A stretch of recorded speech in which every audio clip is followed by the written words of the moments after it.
Bonjour à tous et bienvenue dans ce nouvel épisode de notre série Zoom Marché.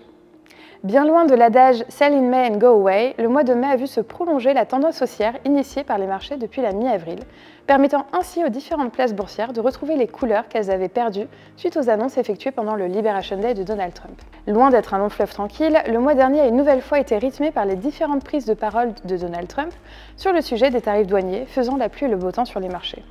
Sur la thématique de la guerre commerciale, le flux de nouvelles a été dans l'ensemble assez favorable. En effet, après avoir assisté à une escalade des barrières tarifaires entre les États-Unis et la Chine frôlant le ridicule, les négociations entre les deux pays ont amené un désamorçage des tensions. Ainsi, les États-Unis abaisseront les droits de douane sur les produits chinois de 145 à 30%, tandis que la Chine réduira les siens de 125 à 10%, et ce pour une durée de 90 jours. Pour autant, en toute fin de mois, les deux gouvernements se sont à nouveau tirés dans les pattes, s'accusant mutuellement de violer cet accord. Affaire à suivre donc. Le front sino-américain s'étant apaisé en milieu de mois, le président américain s'est donc rabattu sur l'Union européenne, menaçant d'appliquer des droits de douane de 50% sur les exportations européennes dès le 1er juin, revenant ainsi sur sa trêve commerciale de 90 jours, décidée le 9 avril dernier. Cette annonce a bien évidemment été mal accueillie par le marché, les actions accusant une baisse et les taux longs une détente.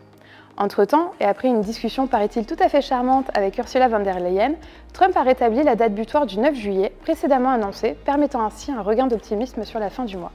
Sur le plan économique, les États-Unis rassurent tandis que l'Europe inquiète. En effet, et malgré la politique protectionniste du gouvernement Trump, les derniers indicateurs macroéconomiques affichent des résultats robustes, les enquêtes PMI dépassent les attentes et les chiffres de l'emploi sont toujours solides. Toutefois, les indices de confiance des ménages sont en berne, les consommateurs mentionnant de façon explicite leurs inquiétudes quant à l'augmentation des prix et à l'impact des droits de douane sur l'économie. A contrario, en zone euro, bien que le PIB ait affiché une progression de 0,4% au premier trimestre, l'indice PMI s'est replié et la consommation des ménages est restée peu dynamique, dans un contexte de forte incertitude sur les perspectives économiques. La Commission européenne a d'ailleurs revu à la baisse ses prévisions de croissance pour la zone euro pour 2025 et 2026. Côté banque centrale, sans surprise aucune, la Réserve fédérale américaine a laissé ses taux inchangés à l'issue de sa réunion de politique monétaire du 7 mai dernier. Ce statu quo a été accompagné d'un discours plus prudent de la part de son directeur Jérôme Powell, arguant que les risques liés à la politique commerciale du gouvernement Trump faisaient planer une incertitude marquée sur l'inflation, la croissance et l'emploi. Il rassure tout de même en précisant que pour le moment, l'économie se porte bien et qu'un nouvel assouplissement de la politique monétaire n'est donc pas nécessaire dans l'immédiat. Sur le mois écoulé, les marchés actions ont globalement tous fini en territoire positif avec un indice mondial à plus 5,7% et une très belle performance des marchés italiens, allemands et espagnols qui enregistrent des hausses de l'ordre de 6,6% sur le mois.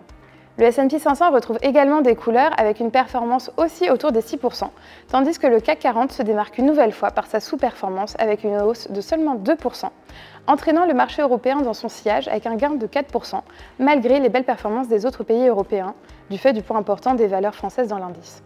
Enfin, du côté des taux souverains, on a pu noter une remontée importante des taux longs américains, du fait des craintes que fait peser le projet budgétaire sur le déficit public américain. Merci d'avoir écouté ce Zoom Marché, nous vous donnons rendez-vous le mois prochain, et en attendant, n'hésitez pas à contacter votre conseiller habituel ou à consulter nos actualités sur nos sites internet.